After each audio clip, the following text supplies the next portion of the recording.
Comunhão Mulher apresenta Dicas de Saúde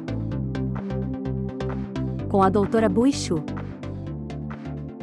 Hoje nós vamos falar sobre diabetes. Então, é uma doença caracterizada pela elevação da glicose no sangue, do açúcar no sangue. Pode ser causada por defeitos na secreção ou nessa ação da insulina que é produzida pelo pâncreas. Vamos lembrar o que a Organização Mundial de Saúde fala, é o terceiro fator de causa de mortalidade prematura. Com a diabetes encurtamos a vida.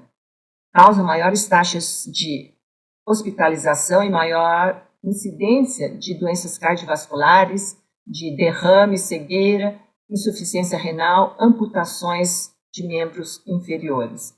E os vilões para a diabetes são sedentarismo, obesidade e dieta inadequada. Então, nós podemos combater a diabetes, porque é sair do sedentarismo, diminuir o peso com uma dieta adequada. E o Brasil, infelizmente, é o quarto país do mundo com o número de diabéticos. Então, às vezes, as pessoas falam, eu tenho um pouquinho de açúcar a mais, é um pré-diabético. Só que esses pré-diabéticos têm a chance agora de evitar a diabetes. Então, assim, 50% dos pré-diabéticos se tornam diabéticos. Então, vamos combater a diabetes. Então, o pâncreas, esse órgão que fica atrás do estômago, ele mede só 15 centímetros e pesa 100 gramas. E ele é responsável de evitar a diabetes. Então, vamos ajudar o nosso pâncreas. Aqui está o pulmão, o fígado e o intestino. Como é que funciona? Aí nós ingerimos alimentos, carboidratos, açúcares. A insulina é o caminhãozinho que leva esse açúcar para dentro da célula. Então a célula tem a entrada, mas às vezes fica tão abarrotado, tanto que a gente come, que ela não consegue mais aceitar a insulina. Ou a insulina, o pâncreas, que pesa só 100 gramas. É um órgão bem pequenininho, ele fica muito cansado de tanto açúcar que a gente consome, ele às vezes para de produzir, fica estafado, ele entra em falência. Ou a célula tem tanto açúcar que ela não deixa mais entrar.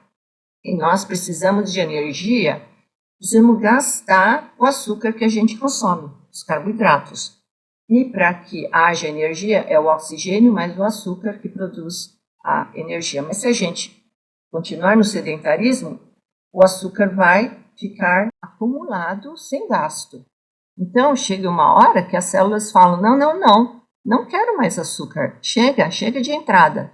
E o pâncreas também pode se cansar de produzir o açúcar. Então, vamos nos exercitar, vamos gastar, sair do sedentarismo. Por quê? Porque o exercício faz com que os pulmões recebam mais oxigênio, eles se esticam, o coração também aumenta de tamanho, melhora a musculatura do coração, ele se expande mais e conseguem os dois produzir mais energia, oxigênio para queimar. Mas precisamos nos exercitar, porque o oxigênio vai vir do pulmão, o coração bombeia e os músculos usam esse açúcar e o oxigênio que está sendo produzido. Então, a dor da disciplina é sempre menor do que a dor do arrependimento. Depois que o rim parou, depois que os olhos param de enxergar direito, por causa da diabetes, que podia ser evitado, ou a amputação de membros, aí é uma dor do arrependimento. Por que eu não tomei providências? Então, Provérbios 15:19 compara o preguiçoso com o justo. É um antônimo. O contrário de justo é o preguiçoso. O caminho do preguiçoso é como que cercado de espinhos. Tudo dificulta, eu não consigo, eu não tenho tempo. Mas a vereda dos justos é plana. Lembrar da pirâmide alimentar, muita água, 2 litros de água por dia. Alimentos saudáveis, então gorduras saudáveis, proteínas, frutas e vegetais. E na ponta da pirâmide são as nossas gostosuras, temos que limitar. Temos que esmurrar o corpo para não nos deleitarmos sem discernimento. Então, seja a vossa moderação conhecida de todos, a moderação, porque perto está o Senhor, Deus está vendo. Não andeis ansiosos de coisa alguma. Muitas pessoas falam, porque por causa da minha ansiedade eu aumentei o peso, porque eu ataco nos doces. Mas O que Deus manda? Moderação. Não ande ansioso. E qual é o antídoto para a ansiedade? A oração. Em tudo, porém, sejam conhecidas diante de Deus as vossas petições pela oração, pela súplica e pelas ações de graças. Então, vamos ver o que Deus fala sobre a gula, os alertas. Tito 1,12. Foi um dos cretenses, um próprio profeta deles, que disse: os cretenses são sempre mentirosos, feras terríveis, comilões e preguiçosos. Provérbios 28,7. Quem guarda a lei é filho inteligente, mas o companheiro dos comilões envergonha o seu pai.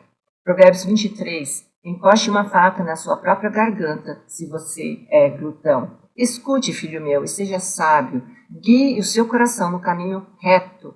Não se junte com os beberrões e nem com os comilões, porque os beberrões e os comilões acabam na pobreza, e a sonolência os levará a vestir trapos.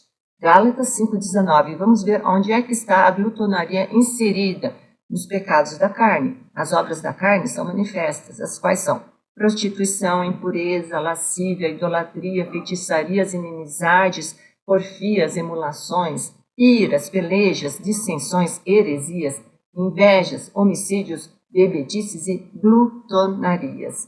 E coisas semelhantes a essas, acerca das quais vos declaro, como já vos disse, que os que cometem tais coisas não herdarão o reino de Deus. Então, que Deus nos conserve com moderação, com discernimento. João 8,31. Então Jesus disse para os que creram nele: se vocês continuarem a obedecer os meus ensinamentos, serão de fato meus discípulos. Conhecerão a verdade e a verdade os libertará. Então vamos ser livres com o nosso corpo para que possamos experimentar qual seja boa, perfeita e agradável a vontade de Deus, transformando a nossa mente.